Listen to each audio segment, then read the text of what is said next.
am Mario Santamaria from Hope of Glory Community. I am involved in the Communications and Multimedia Department.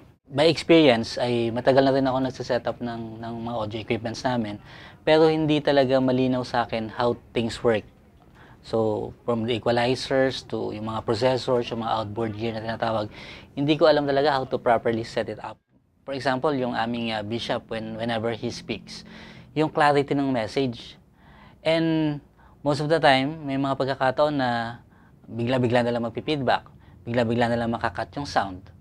Eh, pagka ganun, nawawala yung na medyo parang yung pagdadrive ng message, medyo somehow naapektuhan. Very fruitful yung aking experience dito kasi doon sa mga hands-on experiences ko, no? So, paano hanapin yung mga frequencies na nagpi-feedback, paano iset ng tama yung compression level.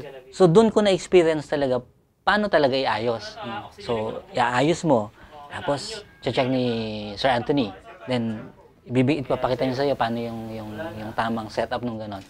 So, mas na talagang na-enhance yung aking pagkaunawa. I would highly recommend na yung mga churches, yung mga audio man nila, padala dito. Kasi wala talagang eskwelahan na nagtuturo yung practical na paano talaga iaayos yung audio. No? Karamihan nga na alam ko, puro puro salin-salin na lang sa mga previous na audio man. Na sa ngayon, nung nalaman ko yung proper na pagsaset, ang dami ko palang daming mali doon sa mga pinagagawa namin. Na ngayon ko palang talagang naintindihan. No? So highly recommended, lalong-lalo na sa mga churches.